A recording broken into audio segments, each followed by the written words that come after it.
Time 1 ಗಂಟೆ ಆಗೈತೆ ಅನ್ಕೊಳ್ಳಿ. ಇವಾಗ ಎದ್ದೆ, ಭಾನುವಾರ ಅಲ್ವಾ, ಲೇಟಾಗಿ ಎದ್ದಳವ ಅಂತ. ಈ ಕಣ್ಣಲ್ಲಿ ಇನ್ನೀ ಏನೇನು ನೋಡ್ಬೇಕೋ ಕಾಣೆ. ಮನೇಲಿ ಬೇಜಾರಾಗಿತ್ತು ಅಂತ ಅಣ್ಣನ ಅಂಗಡಿ ಹತ್ರ ಬಂದೆ, ಸಾಮಾನು ಕಟ್ಕೊ ನೋಡಿ. ನನ್ನ ಮಕ್ಕಳು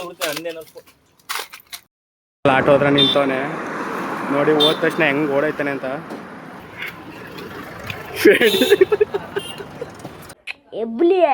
ಎಬ್ಬಲಿ ನಾನು CC ಕ್ಯಾಮ್ರಾ ಇನ್ಸ್ಟಾಲೇಷನ್ ಇತ್ತು ಅಂತ ಬಂದಿದ್ದೀನಿ. ಅಂಗಡಿ ಎಲ್ಲ ಕ್ಲೋಸ್ ಮಾಡ್ಕೊಂಡು ಬಂದಿದ್ದೀವಿ ಅನ್ಕೊಳ್ಳಿ. ನಮ್ಮ ಅಣ್ಣನೂ ಅಲ್ಲೇ ಬತ್ತವ್ರೆ. ಎಂಟ್ರಿ ಆಗಿದ್ದೀವಿ ಅನ್ಕೊಳ್ಳಿ ಸಾಲಿಗ್ರಾಮದಲ್ಲಿ. ಈಗ ಒಂದು ಚಾರ್ಜರ್ ತಗೋಬೇಕು, ಚಾರ್ಜರ್ ತಗೊಂಡು ಹೋಗ್ತೀವಿ ಫ್ರೆಂಡ್ ಇನ್ಸ್ಟಾಲೇಷನ್ಸ್ಗೆ. ತುಂಬ ನಿಂತವ್ರೆ ಬಾಸು. ಎಂಥ ದೊಡ್ಡ ತಿಕ್ಕಲು ಕುಡುಕು ನನ್ನ ಮಕ್ಕಳು. ಕ್ಯಾಮ್ರಾ ಇಟ್ಕೊಂಡು ಲೊಕೇಶನ್ ಲೀಚ್ ಆಗಿದ್ದೀವಿ ಅನ್ಕೊಳ್ಳಿ.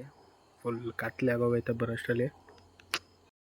ಮೇಲ್ ಫಿಟ್ ಮಾಡ್ತವ್ರೆ. ಮೇಲಿಂದ ಇಳಿದ ತಕ್ಷಣ ಇಲ್ಲೂ ಐತೆ ಫ್ರೆಂಡ್ಸ್. ಇಲ್ಲಿರೋ ಕ್ಯಾಮ್ರಾಗಳನ್ನು ಸೆಟ್ ಮಾಡಿ, ಕ್ಯಾಮ್ರಾಗಳನ್ನೆಲ್ಲ ಸೆಟ್ ಮಾಡಿ ಹಾಕ್ಬೇಕು.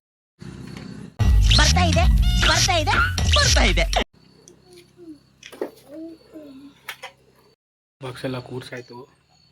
ಇನ್ನೇನೋ ಇದ್ರು ಕ್ಯಾಮ್ರಾ ಫಿಟ್ ಮಾಡಿಬಿಟ್ಟು ಹೊರಡೋದೆ ಫ್ರೆಂಡ್ಸ್.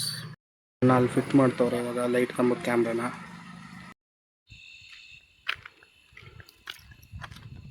ಗಂಟೆ ಕೆಲಸ ಎಲ್ಲ ಮುಗಿಸಿದೀವಿ ಅನ್ಕೊಳ್ಳಿ. ರೀಚ್ ಆಗಿದ್ದೇವೆ ಅನ್ಕೊಳ್ಳಿ. 10:15 ಟೈಮ್ ಇವಾಗ. ಫ್ರೆಂಡ್ಸ್ ಇವತ್ತು ಇಷ್ಟೇನೆ. ನಾಳೆಯಿಂದನೂ ಕಂಟೆಂಟ್ಸ್ಗಳು ಹುಡ್ಕೊಂಡು ಮಾಡ್ತಾ ಇರ್ತೀನಿ. ಲೈಕ್ ಮಾಡಿ, ಶೇರ್ ಮಾಡಿ, ಕಮೆಂಟ್ ಮಾಡಿ, ಹಂಗೆ ಫಾಲೋ ಮಾಡ್ಕೊಳ್ಳಿ ಗೈಸ್.